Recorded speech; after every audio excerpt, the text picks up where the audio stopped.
How's it going, everybody? I want to talk about the new Chief Eval and how to write to it. A lot of chiefs, a lot of senior chiefs, a lot of people have been reaching out to me because they're struggling to write to this new eval.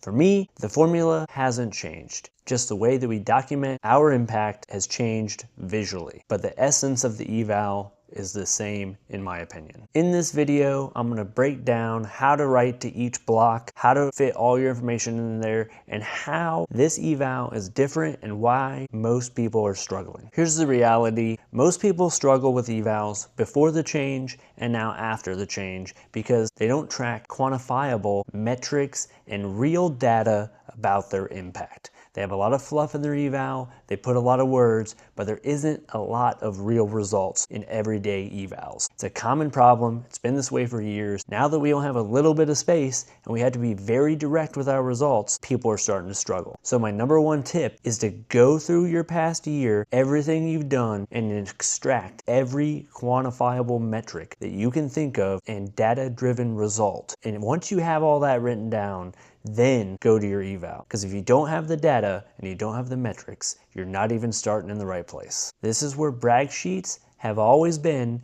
and always will be the most important thing that a sailor can keep on a day-to-day or week-to-week basis, in my opinion. You gotta get good at tracking all your metrics. And think outside the box here. Some of the tips that I gave my sailors and my command, for me in recruiting, I talk about your district or how much area do you own. There's a difference between one station I have in Ohio may only have X amount of schools in a small square mileage.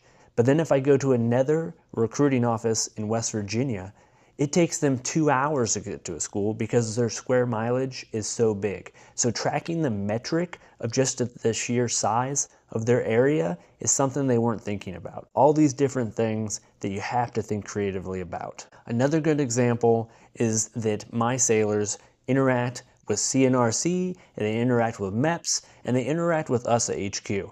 So I said, hey, are you quantifying that you are working with 3 separate commands across multiple services? So we had the Army and the Navy, and they weren't thinking about that either. Another good example here is all the time as chiefs, we're out there on the deck plate, we're mentoring sailors. You may strike up a conversation and talk to a sailor for 30 minutes. Did you write that down anywhere? Did you put that in a brag sheet? If you didn't do that, then that real world deck plate leadership is lost forever. And guess what? There's thousands of sailors, probably tens of thousands of sailors out there right now on the deck plate underselling their performance because they're not tracking in a quantifiable way what they do every single day. So what are you missing in your eval that you do on a daily basis that you're not quantifying, you're not measuring, and you're not tracking? So before we get into the actual eval, please, if you don't have one now, start a brag sheet. I have a brag sheet. It's literally just metrics. It's literally just data.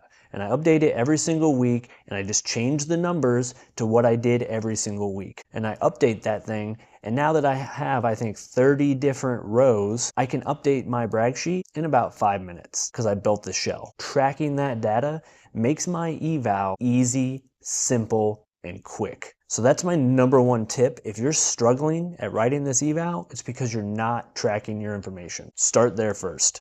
That's what this eval is all about. It cuts out all the fluff, it cuts out all the BS, and gets straight to the data-driven metric results of what you're doing. If you're like me, you were taught, hey, fill the eval. You don't want any white space. You want to have basically top to bottom filled out. I'm telling you right now, even for our top performers, it's going to be tough to fill this eval from start to finish on every single line. You don't need to put a comment in every single line of your eval in this format, especially if you're just filling it with fluff. The old eval allowed you to have 18 lines in your write-up portion. The new eval is almost 3 times as much data that you can fit as a write-up. That's 48 lines available on this new eval.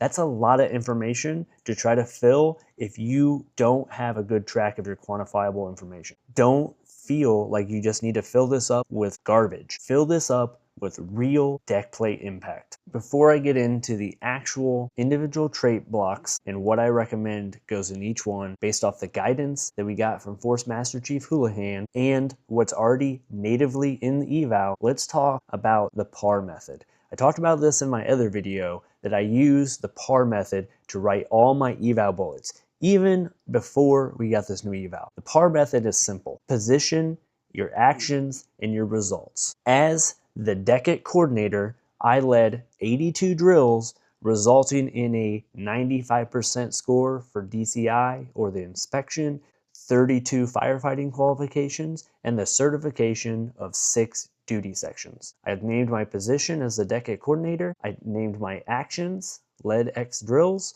and my results, the scores, the quals, and the certifications. It's simple. I recommend that you use this method to get rid of all the fluff. Just stick to those actions, stick to those results. If it's just simply your position as the chief, I would even cut out the position part of PAR, and for those eval bullets, just talk about your action and results. Led X sailors to do X, Y, and Z. Did X scenarios to do X, Y, and Z. What you did and what were the results. And next up, use the new NAVFIT format, the actual eval, to help you. Just like our old eval, each trait average has some verbiage already built into it to what should be put in that block. And then if you go down and you select the performance grade for that performance trait, 3.0, a 4.0, a 5.0, that gives you further guidance once you select that gives you an idea of what should go in the eval. Follow this format to be successful. Each one of these trait blocks, you're going to get 3 separate bullets, 2 lines each, and those 2 lines cannot overflow into the next block down. What I'm talking about is you have those 3 distinct blocks. If you're writing in block number 1, that sentence or those 2 sentences can't go into that second block at all. It's individual statements. The first trait block that we'll talk about is the technical expertise. This is your expertise in your job. Whatever that job is on the front of your eval, either instructor, you're the chief of your division, you're a recruiter, whatever is on the front of your eval, that's going to go in your technical expertise. So you may be a sonar tech, but if you're on recruiting duty, your technical expertise is going to talk about how you are the best recruiter with quantifiable metrics. Technical expertise is all about what is your primary duty on the front of your eval. That's what you should be capturing here. The next block is institutional expertise. This is how your knowledge of the Navy, our heritage, and our traditions, how you deliver those to further the Navy's mission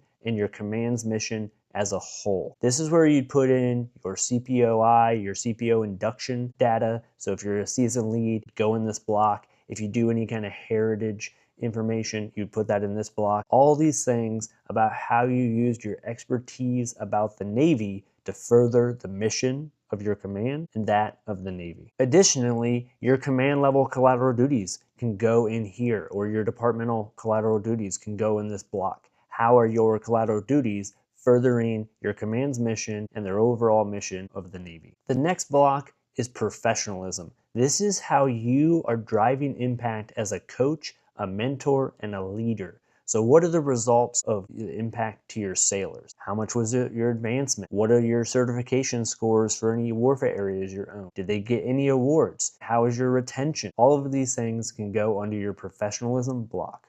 The next block is integrity. This is where you can identify any gaps that you've seen or you've closed with your leadership. This is where you could put watch qualifications that you identified the command would need in the future. That you qualified this many watch standards, this many different drills to ensure that the team and the command was ready to pass X inspection. You could put other things like developing SOPs or procedures or training that you did with Sailor 360 or that you did with a mess to close the gaps in knowledge to make your team better and hold that accountability aspect. The next block is accountability. These are the improvements that you've made at your command that further your mission or improve the quality of life of your sailors. Additionally, you could put your own qualifications and your own successes here. So if you hit a high level qualification for your rate, you could identify it here. Qualifying, training, and mentoring our sailors can also go under this block. The next block is Deckplate Leadership. This is your direct impact to our sailors and our peers. How are you effectively leading the deck plate and building cohesion and fostering a culture of excellence? This is where you could put things of sailors that you're mentoring, that you're training, the results of that mentorship, the results of that training. You could talk about, this is where you're coordinating across multiple different commands. If you're liaisoning with ATG or different command to be successful in your command's mission, then I'd put that in this block. Lastly is team effectiveness. How good and how can you quantify your ability to create unified teams across your command? Are you a source of unity, bringing the mess together, bringing the wardroom together, working with the first class mess, all towards a common vision and goal?